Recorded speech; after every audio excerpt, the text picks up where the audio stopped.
جدید ادب کی سرحدیں جلد اول مضمون نمبر 20 جس کا عنوان ہے فرانس کا ساختیاتی نقاد رولاں بارتھ، جس کا مضمون 1 اس میں شامل ہے۔ سارتر کے بعد سارتر کی جگہ لینے والے نقاد رولاں بارتھ کو آج بین الاقوامی حیثیت حاصل ہو چکی ہے۔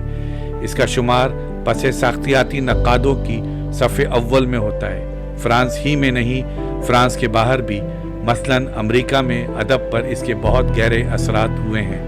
وہ بہت دلچسپ اور بہت بے باک نقاد تھا۔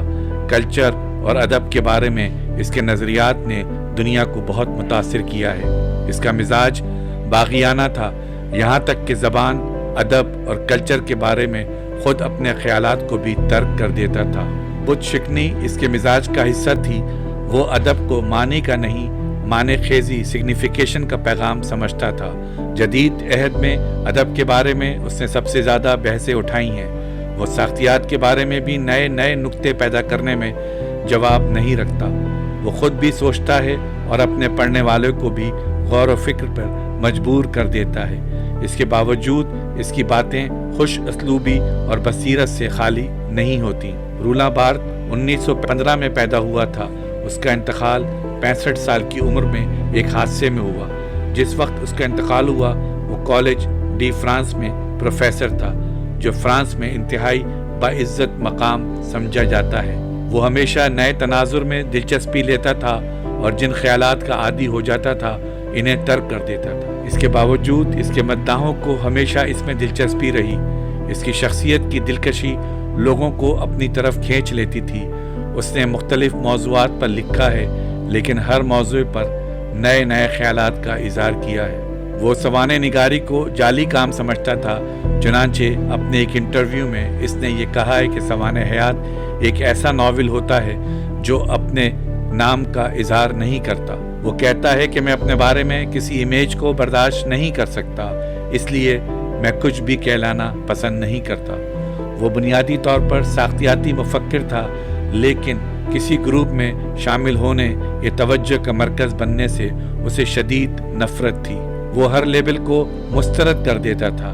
اس کے بارے میں اس کے ہم عصروں نے لکھا ہے کہ اپنے علم اور اپنی یادداشتوں سے زیادہ اپنے بھول جانے کی عادت سے اسے دلچسپی تھی، اور اپنے ماضی کو بھلا دینے کی اس خواہش نے اس کی شخصیت میں لوگوں کی دلچسپی اور بڑھا دی تھی۔ وہ اپنی شخصیت کو کسی مخصوص نظریے کے تابع نہیں رکھنا چاہتا تھا، اور کسی ایسے نظریے سے اسے لگاؤ نہیں تھا جس سے اس کی شخصیت کی وضاحت ہو سکے۔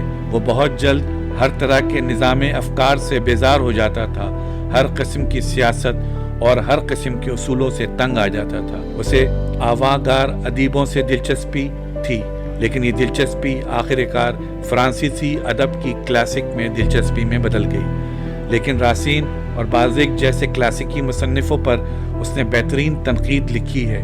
اس کی تحریروں میں اس کے ذاتی ویژن کی نمائندگی ہوتی ہے۔ اس کو پبلک ایکسپیریمنٹر کہا گیا ہے۔ اس نے کلچر کے بہت سارے مظاہر کے بارے میں بصیرت افروز مضامین لکھے ہیں، جن کا دائرہ ادب اور ذات کے تصورات سے لے کر فیشن اور اشتہارات تک پھیلا ہوا ہے۔ یہاں تک کہ اپنے انتقال کے وقت وہ خود فرانس کے کلچر کا نمائندہ بن چکا تھا۔ اگر ہمیں مجموعی طور پر بارتھ کے طرز حیات کے بارے میں ایک جملہ کہنا پڑے تو ہم جان اسٹرک کی طرح اس کے بارے میں یہ کہیں گے کہ اس میں ادب میں جان ڈالنے کی بے پناہ صلاحیت تھی۔ وہ اپنے ایک مضمون میں کہتا ہے کہ تنقید کا کام کسی خفیہ معنی کو دریافت کرنا نہیں ہے، یہ تو ماضی کی چیز ہوتی ہے۔ تنقید کا کام یہ ہے کہ خود اپنے عہد کے لیے ادب پارے کو قابل فہم بنا دے۔ تنقید ماضی اور حال دونوں کے لیے تصوراتی فریم ورک، کانسیپشنل فریم ورک تیار کرتی ہے۔ بارتھ نے ایک بار اپنے بارے میں انٹرویو میں کہا تھا کہ مجھے جس مسئلے سے تمام عمر دلچسپی رہی وہ یہ ہے کہ لوگ کس طرح اپنی دنیا کو قابل فہم بناتے ہیں۔ آج جو چیزیں ہمیں فطری دکھائی دیتی ہیں وہ دراصل ہمارے کلچر کی مصنوعات، پروڈکشنز ہیں۔ ہمارے تصوراتی فریم ورک نے انہیں جنم دیا ہے، لیکن ہم ان سے مایوس ہو کر اس حقیقت کو فراموش کر دیتے ہیں۔ رولاں بارتھ نے کہا ہے مصنف مر چکا ہے۔ اس نے اپنا یہ خیال اپنے ایک مضمون مصنف کی موت، the death of the author میں ظاہر کیا ہے۔ اس نے مضمون کے آغاز ہی میں میلارمے کے حوالے سے لکھا ہے کہ زبان بولتی ہے، مصنف نہیں۔ The language speaks not the author۔ لکھنے کا مطلب ہی یہ ہے کہ ہم وہاں تک پہنچ جائیں جہاں تک ہم نہیں بلکہ زبان پہنچتی ہے۔ وہ کہتا ہے کہ مصنف خود اپنی ہی کتاب کا ماضی ہوتا ہے۔ متن دراصل حوالوں کے تانے بانے کا نام ہے۔ یہ تانا بانا ایسا ہوتا ہے جس میں کلچر کے ہزاروں ماخذ کو بنا جاتا ہے۔ رولا بارتھ نہ صرف یہ کہ سب سے بڑا ساختیاتی نقاد تھا بلکہ پس ساختیاتی نقادوں کی صف اول میں بھی اسے ممتاز حیثیت حاصل ہے۔ ادبی ذہن رکھنے والوں کو جگانے میں رولا بارتھ اپنا کوئی جواب نہیں رکھتا۔ ادب کی تفہیم کے سلسلے میں نئے اصول قائم کرنے والے نقاد کی حیثیت سے اسے اتنی ہی اہمیت حاصل ہے جتنے پرانے اصولوں کو فراموش کرنے والے کی حیثیت سے۔ اس کو پڑھنے کا مطلب ہے زیادہ ذہانت سے سوچنا اور اس سے لطف اندوز ہونا۔ رولا بارتھ نے فرانس میں ادبی تنقید کو دوبارہ زندہ کر دیا۔ چنانچہ رولا بارتھ کے بعد اب فرانس میں تنقید زیادہ متنوع اور عملی ڈسپلن میں تبدیل ہو گئی ہے، اور صرف فرانس ہی میں نہیں، فرانس کے باہر بھی جیسے جیسے دوسری زبانوں میں اس کا ترجمہ ہو رہا ہے، یہ اثر انداز ہو رہی ہے۔ بارتھ کسی منصوبے کے تحت پروگرام بنا کر آگے بڑھنے کی کوشش نہیں کر رہا ہے، بلکہ اس کی شہرت میں اس بات کا بھی حصہ ہے کہ وہ اپنی پوزیشن بدلتا رہتا ہے۔ تھوڑی ہی عرصے کے بعد وہ اپنی پچھلی پوزیشن کو ترک کر کے آگے بڑھ جاتا ہے، بلکہ غیر متوقع سمت میں آگے بڑھ جاتا ہے۔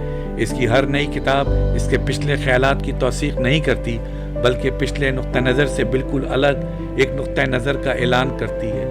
اس کے پچھلے نقطہ نظر سے ایک مماثلت تو جھلکتی ہے، ایک کنسسٹنسی تو ملتی ہے، لیکن نئے خیالات کی ندرت کے سامنے آدمی اس کنسسٹنسی کو بھول جاتا ہے۔ چنانچہ رولا بارتھ ذہن کو اپنے بنیادی نقطہ نظر سے ہٹاتا ضرور رہتا ہے، لیکن کنسسٹنسی بھی اپنی جگہ قائم رہتی ہے۔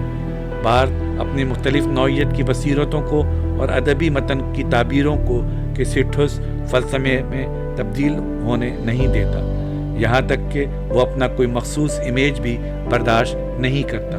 وہ اپنی سوانح حیات سے بھی ایک تیسرے شخص کی طرف سے پیش کرتا ہے۔ اس سوانح حیات کا نام ہے رولا بارتھ من جانب رولا بارتھ۔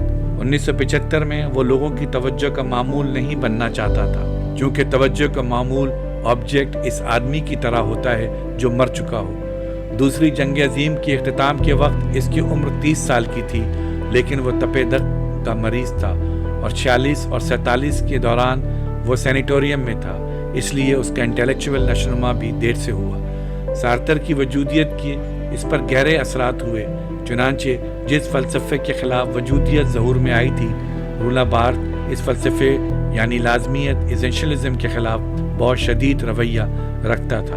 لازمیت یعنی ایسنشلزم کا بنیادی فلسفہ یہ تھا کہ ہر فرد میں وہ بنیادی جوہر لازمی طور پر ہوتا ہے جو اس فرد کی تشکیل و تعمیر کرتا ہے، اور اس میں تبدیلی کبھی نہیں آتی۔ وجودیت ٹینشنلزم اس بنیادی جوہر سے انکار کرتی تھی۔ لازمیت ایسنشلزم یہ کہتی تھی کہ جیسے جیسے فرد کی نشوونما ہوتی ہے، یہ جوہر بھی لازمی طور پر آشکار ہونے لگتا ہے۔ لازمیت فرد کے لیے ایک جبر کا فلسفہ ہے۔ اس کے برعکس وجودیت یہ کہتی ہے کہ فرد پر کوئی اس قسم کی پابندی نہیں ہے، اس کا کوئی مخصوص جوہر پہلے سے متعین یا طے شدہ نہیں ہوتا۔ وجودیت کی روح سے فرد کو مکمل آزادی حاصل ہے کہ وہ جس طرح چاہے اپنی تشکیل کرے۔ وہ تبدیل ہونے کے سلسلے میں مکمل طور سے آزاد ہے، اسے نہ اس کا ماضی پابند کر سکتا ہے اور نہ دوسرے لوگ کر سکتے ہیں۔ سارتر نے کہا تھا کہ وجود جوہر سے پہلے ہوتا ہے، مطلب یہ کہ موت تک یہ معلوم نہیں ہو سکتا کہ اس فرد کا جوہر کیا تھا۔ چنانچہ سارتر کی طرح بارتھ بھی لازمیت سے افضل وجود کو، ہر زندہ لہر کو سمجھتا ہے۔ سارتر کی طرح رولا بارتھ کا بھی یہ خیال تھا کہ لازمیت ایسنشلزم دراصل فرانس کے بورژوا انٹلیکچوئلز کی میراث ہے۔ لازمیت کی فلسفی بورژوا انٹلیکچوئلز کی نمائندگی کرتی ہے۔ رولا بارتھ بورژوا انٹلیکچوئلز کی مخالفت میں سارتر سے ایک قدم آگے تھا، پیچھے نہیں۔ یہ بات اس کی کتاب اساطیر سے بخوبی واضح ہو جاتی ہے۔ سارتر کم سے کم ایک فرد کی انفرادیت میں تو یقین رکھتا تھا، لیکن رولا بارتھ تو اس میں بھی یقین نہیں رکھتا تھا۔ وہ سمجھتا تھا کہ فرد کی اکائی بھی ایک مفروضہ ہے۔ بارتھ اس اکائی کی ڈسنٹیگریشن میں یقین رکھتا تھا۔